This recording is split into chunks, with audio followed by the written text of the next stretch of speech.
Teve um período na minha vida que eu ia dormir me sentindo mal comigo mesma, acordava me sentindo mal, passava o dia todo me sentindo mal com aquilo que eu tinha feito, com o lugar que eu tinha deixado as coisas chegarem, por não ter percebido antes, por ter feito coisas que eu me arrependi e que só pude ver depois.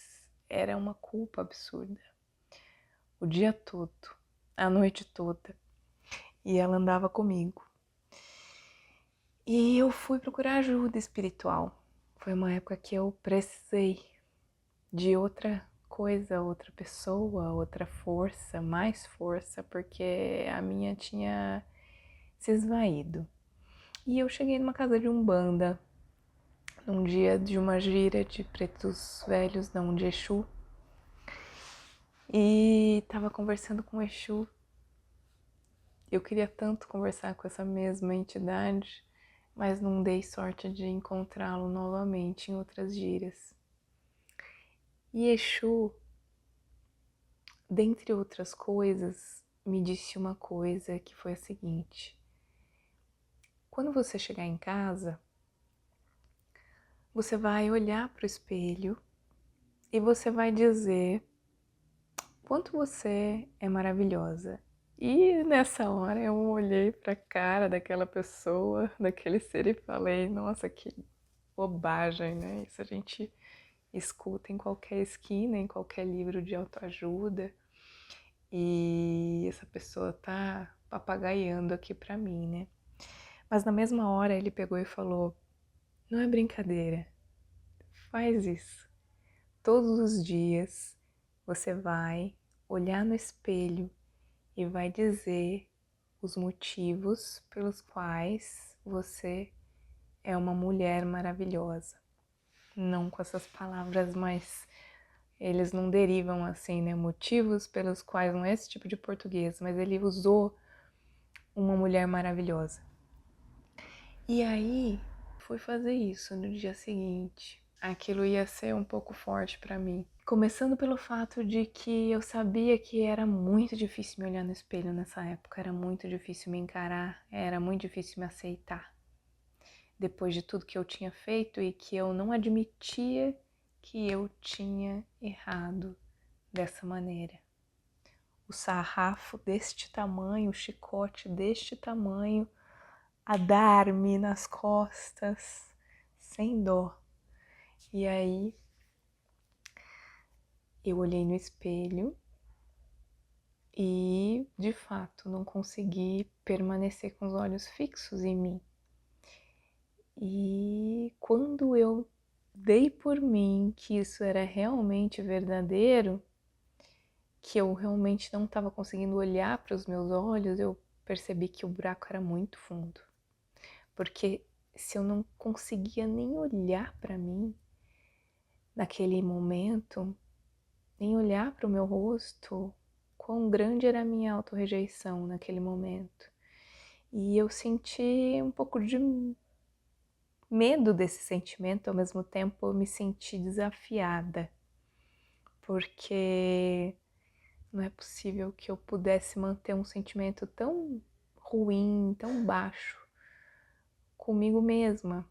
E era a minha relação comigo mesma, então algum poder de mudança eu tinha nas minhas mãos, né? E isso passou muito rápido pela minha cabeça e eu voltei os olhos para mim no espelho. E me desafiei a ficar ali. E me desafiei a falar aquelas palavras que ele tinha dito. Por que que eu era maravilhosa, etc e tal, e biriri barará, e aquilo tudo num primeiro momento tava óbvio que eu não sentia. Não era nada da verdade que tinha no meu coração sobre mim naquele momento. E eu simplesmente não consegui falar. E porque eu sentia que não seria verdadeiro, então não teria o efeito que ele imaginou que teria quando eu falasse. E aí eu fiz uma coisa que foi diferente.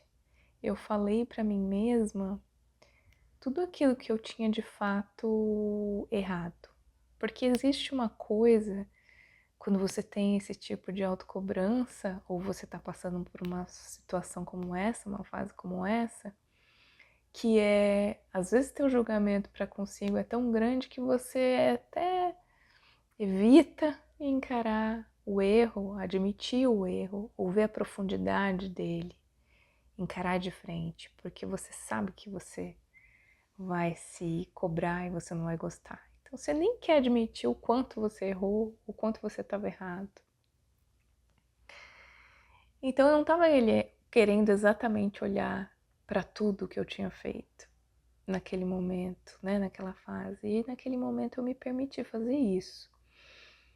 Eu me permiti olhar com muita sinceridade tudo que eu tinha feito, o modo que eu agi, o contexto que eu estava, os motivos que eu tinha, aonde eu tinha me equivocado, aonde eu tinha só sido distraída ou enganada.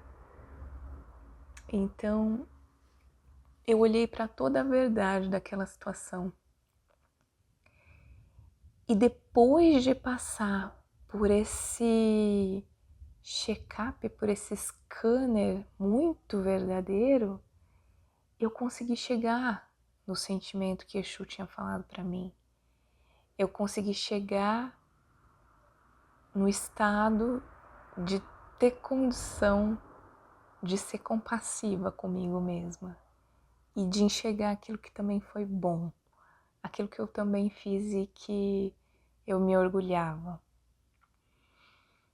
Então eu percebi que realmente o amor dito de uma forma leviana, as palavras de afirmação ditas de uma forma leviana, elas não têm o poder que elas podem ter se elas forem ditas com o coração.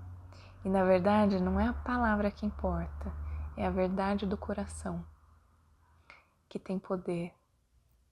E eu ouvi uma frase que simboliza muito isso, tempos depois. E eu falei, olha só, né? Esse já é um conhecimento da humanidade, eu só estou acessando um conhecimento que a humanidade já tem. Porque a gente já tem, a gente só entra nas portinhas, entra e sai do conhecimento que outras pessoas produziram e que tá aí no inconsciente coletivo. E aí, era uma frase que dizia assim, de um terapeuta que eu gosto muito. Amor sem verdade não leva a gente a lugar nenhum. Porque só amor, né? A gente passa a mão na cabeça, na nossa ou na de outras pessoas. E aí a gente vai se acomodando ali, porque tá tudo bom, tá tudo aceito. Sem verdade, a gente vai ficando em lugares que a gente nem quer, né? Só porque tá cômodo. E a transparência, a verdade, sem amor, ela é fria, ela é cortante, ela destrói. Às vezes ela quer construir, mas ela destrói, porque ela é dura. E aí, a verdade com o amor, aí a combinação é porreta, é potente, porque a verdade tem o contorno para fazer ela ficar confortável, para ser aceita, para entrar no coração. E aí eu percebi que foi esse processo no espelho, acessar a verdade para conseguir cessar o amor. Porque senão o amor só seria autoindulgência. E aí eu segui fazendo aquilo que Exu propôs, todos os dias fazer isso. E eu fazia não só as afirmações positivas, como esse reconhecimento da realidade. E ao longo do tempo eu consegui sair, graças a Deus, dessa fase de muita autocobrança, muita autocrítica, que eu acho que, para analisar o pé da letra, não era nem uma autocobrança, né? pura e declarada, porque eu não estava vendo a coisa como era de fato, né? Eu só estava com medo de me sentir mal comigo mesma. E era esse medo que estava me assolando, né?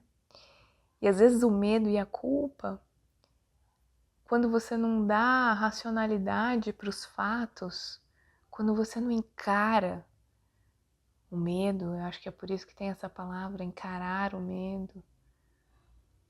Quando você não faz isso, você permanece fugindo e ele fica atrás de você que nem um fantasma, assim.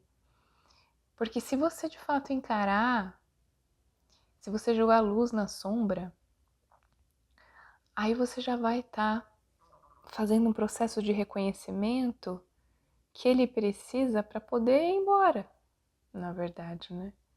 Ele precisa ser visto, reconhecido, processado, entendido. E aí depois disso não tem como ficar mais com medo, né? Você já entendeu? Não tem como mais ficar com culpa, porque você já sabe o que estava errado, você já sabe o que estava certo, e aí o próximo passo é ajustar. O medo e a culpa é um processo antes. O medo e a culpa é assim, ó, não tá legal isso aqui, não tá legal isso aqui, não tá legal isso aqui, o que que você fez, o que que você fez, o que que você fez, olha pra isso, se corrige, se corrige. É um alerta para você parar e pensar e olhar com verdade. É o puxão de orelha. É por isso que dá medo do medo, né? Porque você sabe que você vai ter que encarar uma certa verdade sobre si mesmo, mas a partir disso, tudo melhora. Porque esses sentimentos vão embora. Então tá bom.